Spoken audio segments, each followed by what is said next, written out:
Welcome to aspiring Vij.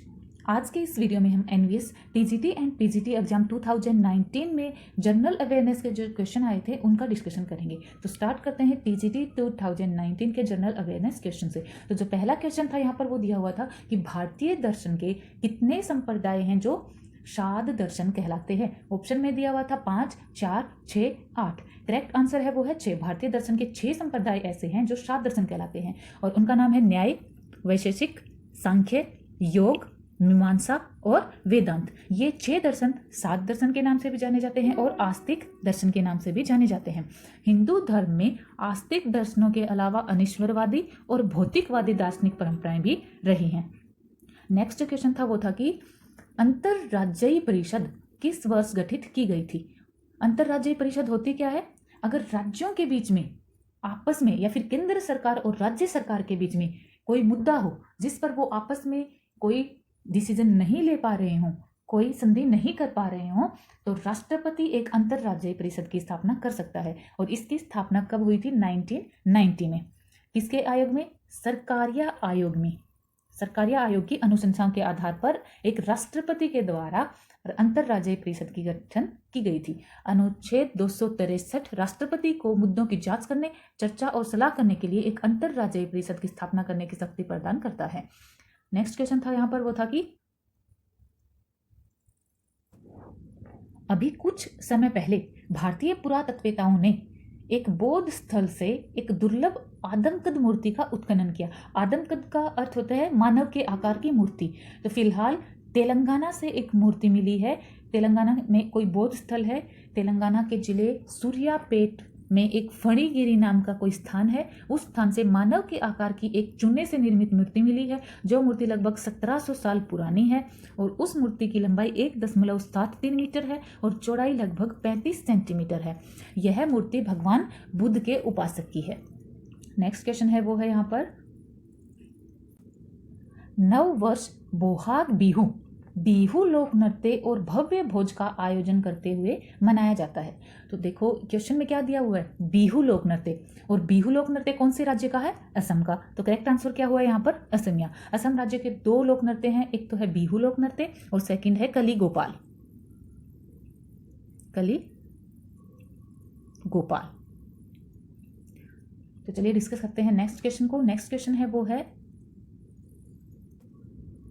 आर्थिक परिप्रेक्ष्य में एक ऐसी प्रणाली या योजना होती है जिसमें अच्छी फसल के समय कीमतों में एक लक्ष्य सीमा से नीचे गिरावट को रोकने के लिए स्टॉक खरीदा जाता है और संग्रह किया जाता है, और खराब फसल के दौरान कीमतों को लक्ष्य सीमा से ऊपर बढ़ने से रोकने के लिए स्टॉक जारी किया जाता है।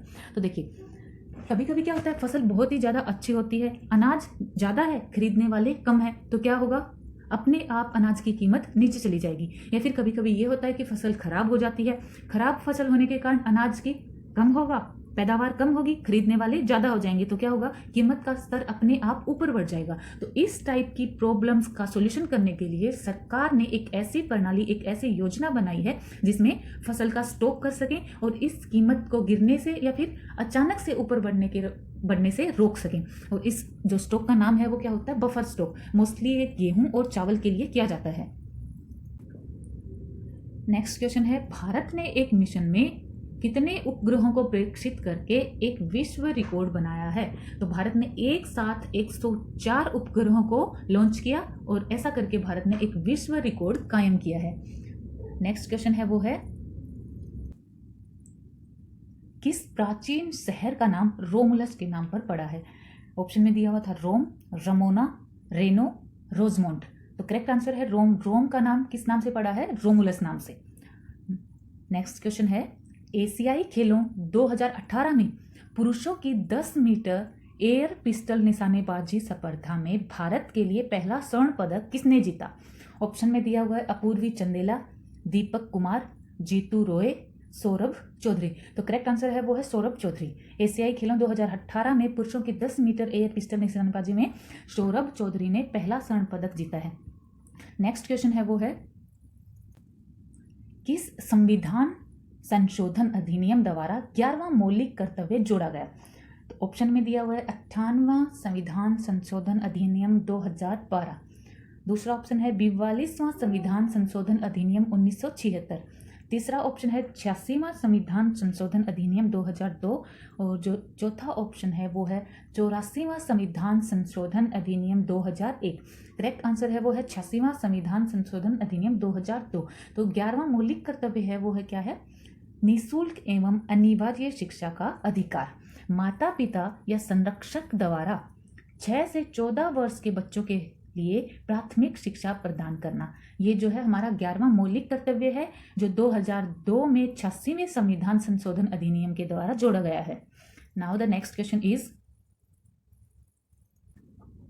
बाजीराव नाम का अंतिम बंदी सफेद बाघ निम्न में से किस राष्ट्रीय उद्यान से संबंध रखता था जिसकी हाल ही में मृत्यु हो गई? तो दिया क्या हुआ है? बाजीराव नाम का बंदी सफेद बाघ। ऑप्शन में दिया हुआ है कॉर्बेट राष्ट्रीय उद्यान, रणथंभौर राष्ट्रीय उद्यान, संजय गांधी राष्ट्रीय उद्यान और पन्ना राष्ट्रीय उद्यान। तो इसका जो करेक्ट आंसर है वो है संजय गांधी राष्ट्रीय उद्यान। संजय गांधी राष्ट्रीय उद्यान मुंबई में है। इसका दूसरा नाम बोरीवली नेशनल पार्क भी है, जो कि बोरीवली उपनगर के आसपास स्थित है। Now the next question is, भारतीय संविधान में कौन सा प्रावधान नागरिकों को यह विश्वास होने पर कि उनके किसी मौलिक अधिकार का राज्य द्वारा उल्लंघन किया गया है न्यायालय की शरण में जाने की अनुमति देता है? तो ऑप्शन में दिया हुआ था शोषण के खिलाफ अधिकार, स्वतंत्रता का अधिकार, संवैधानिक उपचारों का अधिकार और सांस्कृतिक और शैक्षिक अधिकार। तो इसका करेक्ट आंसर है वो है संवैधानिक उपचारों का अधिकार। अगर किसी भी नागरिक को यह विश्वास हो जाए कि राज्य द्वारा उसके मौलिक अधिकारों का उल्लंघन किया गया है तो वो न्यायालय की शरण में जा सकता है। देखिए टीजीटी में आते हैं जनरल अवेयरनेस के 10 क्वेश्चंस और पीजीटी में आते हैं जनरल अवेयरनेस के 15 क्वेश्चन। तो चलिए बढ़ते हैं नेक्स्ट क्वेश्चन की तरफ। पीजीटी में जो नेक्स्ट क्वेश्चन था वो था कि दाचीगाम राष्ट्रीय उद्यान भारत के किस राज्य में स्थित है? यहाँ पर राष्ट्रीय उद्यान का नाम दिया हुआ है और उसका प्लेस पूछा गया है, दाचीगम। तो ऑप्शन में दिया हुआ है हरियाणा, हिमाचल प्रदेश, जम्मू और कश्मीर, गुजरात। तो दाचीगम राष्ट्रीय उद्यान है वो कहाँ पर है? जम्मू कश्मीर में है। तो टीजीटी में भी राष्ट्रीय उद्यान का एक क्वेश्चन था, पीजीटी में भी राष्ट्रीय उद्यान से एक क्वेश्चन है। तो इन सभी क्वेश्चन से हम आइडिया लगा सकते हैं कि किस टाइप के क्वेश्चन आते हैं और कहाँ से ये क्वेश्चन लिए हुए होते हैं। चलिए बात करते हैं नेक्स्ट क्वेश्चन की। नेक्स्ट क्वेश्चन जो था एनबीएस का 2019 पीजीटी का वो था 12वीं शताब्दी के अंतिम दशक के दौरान निर्मित कुव्वत अल इस्लाम मस्जिद और मीनार किसके द्वारा बनवाई गई शहर की प्रथम सामूहिक मस्जिद थी? ऑप्शंस में दिया हुआ है लाहौर के सुल्तान, दिल्ली के सुल्तान, अफगानिस्तान के सुल्तान, ढाका के सुल्तान। तो देखिए क्वेश्चन में क्या है, कुव्वत अल इस्लाम मस्जिद और मीनार। तो ये बनवाई गई थी दिल्ली के सुल्तान के द्वारा। और दिल्ली का सुल्तान उस टाइम पे कौन था? कुतुबुद्दीन ऐबक।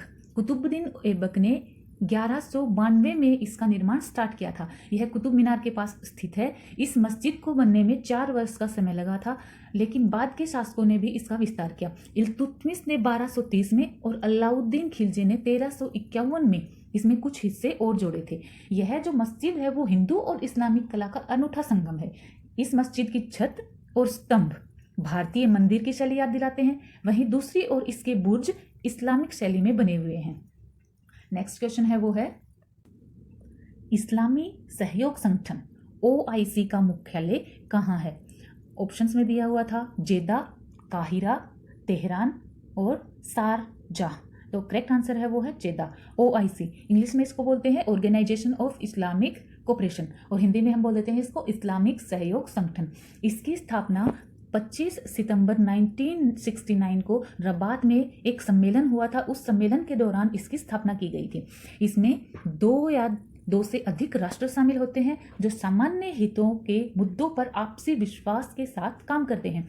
इसमें OIC में राष्ट्रीय सदस्यों की जो संख्या है वो 57 है और जिसमें 40 मुस्लिम बहुल देश हैं। मुस्लिम बहुल देश कि जिसमें मुसलमानों की संख्या अधिक होती है, उनको बोलते हैं मुस्लिम बहुल देश। OIC का जो मुख्यालय है वो सऊदी अरब के जेदा में है। पाकिस्तान इसके संस्थापक देशों में शामिल है। इस संगठन को दुनिया भर की मुसलमानों की सामूहिक आवाज भी कहा जाता है। संयुक्त राष्ट्र के बाद यह दूसरा सबसे बड़ा अंतर सरकारी संगठन है। तो इस पे एक ये इंपॉर्टेंट क्वेश्चन भी बन सकता है कि संयुक्त राष्ट्र के बाद सबसे बड़ा दूसरा अंतर सरकारी संगठन का क्या नाम है? तो ये क्या है? इस्लामिक सहयोग संगठन। Now the next question is फरवरी 2019 में फ्लोरिडा से इजराइल के प्रथम लूनर लैंडर को एक मिशन पर ले जाने वाले एक स्पेस एक्स रॉकेट में विस्फोट हो गया, जो लैंडिंग के कुछ क्षण पहले दुर्घटनाग्रस्त होने की वजह से सफल नहीं हो सका था। उसका नाम क्या है? फाल्कन 9। ऑप्शन में दिया हुआ था फाल्कन 9, ईगल 9, हॉक 9, वल्चर 9, और जो करेक्ट आंसर है वो यहाँ पर है फाल्कन 9। तो नेक्स्ट क्वेश्चन की तरफ बढ़ते हैं। नेक्स्ट क्वेश्चन है वो है इस्पात निर्माता कंपनी टिस्को का निगमन वर्ष खालिस्तान में किया गया था। तो टिस्को कंपनी का जो निगमन वर्ष है वो है 1907। नेक्स्ट क्वेश्चन है यहाँ पर, किसी वस्तु पर दोनों आंखें केंद्रित करने पर पक्षी दूरी का अनुमान लगा सकता है, और जब उसकी आंखें दो भिन्न चीजों पर केंद्रित होती हैं तो वह ऑप्शंस में दिया हुआ है भ्रमित हो जाता है, रंगों के वर्ण क्रम का अनुमान करता है, आभासी दूरी का अनुमान करता है, और जो लास्ट ऑप्शन है वो है अपनी दृष्टि रेंज को बढ़ाता है। तो जो करेक्ट आंसर है वो यहाँ पर है अपनी दृष्टि रेंज को बढ़ाता है। जब वो किसी वस्तु पर अपनी दोनों आंखें केंद्रित करता है तो क्या करता है? दूरी का अनुमान लगाता है, और जब उसकी आंखें दो अलग अलग चीजों पर केंद्रित होती हैं तो क्या कर रहा होता है? अपनी दृष्टि सीमा की रेंज बढ़ा रहा होता है। नेक्स्ट क्वेश्चन है वो है यहाँ पर, मई 2019 तक उपलब्ध जानकारी के अनुसार भारत का मुख्य निर्वाचन अधिकारी कौन है? ऑप्शन में दिया हुआ था सुशील चंद्रा, सुनील अरोड़ा, अशोक लवासा, ओम प्रकाश रावत। करेक्ट आंसर है वो है सुनील अरोड़ा। और जो नेक्स्ट क्वेश्चन है वो है, who won the Daihatsu Indonesia Masters 2019 badminton women's single championship title. Question में पूछा गया है कि इंडोनेशिया मास्टर्स 2019 बैडमिंटन महिला एकल चैंपियनशिप का खिताब किसने जीता? तो इसका जो करेक्ट आंसर है वह है कैरोलिना मारिन। नेक्स्ट क्वेश्चन है पीजीटी एनवीएस 2019 का, वो है भारतीय विशिष्ट पहचान प्राधिकरण UIDI और इसके आधार डेटा कैश की कार्यप्रणाली के संबंध में 2018 में महत्वपूर्ण रहस्य उद्घाटन करने के लिए प्रतिष्ठित red ink journalist of the year पुरस्कार 2018-19 से किसे सम्मानित किया गया था? करेक्ट आंसर है वो है रचना खेरा। तो चलिए बढ़ते हैं नेक्स्ट क्वेश्चन पर। नेक्स्ट क्वेश्चन है वो यहाँ पर है कि ऐसा पारंपरिक व्यावसायिक उपक्रम जो प्रमुख रूप से व्यापार द्वारा लाभ कमाता है, वस्तुओं को सस्ता खरीदता है और उनको अपेक्षाकृत ऊंची कीमतों पर बेचता है, वह कहलाता है व्यापारिक या फिर ऑल फॉर प्रॉफिट, वाणिज्यिक या फिर पूंजीवादी। तो करेक्ट आंसर है वो है यहाँ पर व्यापारिक। ऐसा पारंपरिक व्यवसाय उपक्रम जो प्रमुख रूप से व्यापार द्वारा लाभ कमाता है वो क्या कहलाता है? व्यापारिक कहलाता है। नेक्स्ट क्वेश्चन है वो है यहाँ पर, निम्न में से कौन सा स्वतंत्रता सेनानी भारत का वयोवृद्ध पुरुष के नाम से भी जाना जाता है? ये तो बहुत ही इजी क्वेश्चन है, आपको पता ही होगा। दादा भाई नौरोजी हैं, उनको भारत के वयोवृद्ध पुरुष के नाम से भी जाना जाता है। नेक्स्ट क्वेश्चन है वो है, संविधान सभा की केंद्रीय शक्ति समिति का अध्यक्ष निम्न में से कौन था? ऑप्शन में दिया हुआ है B Pattabhi Sitaramayya, KM Munshi, GV Mavalankar, और फोर्थ ऑप्शन है वो है जवाहरलाल नेहरू। तो करेक्ट आंसर है वो है जवाहरलाल नेहरू।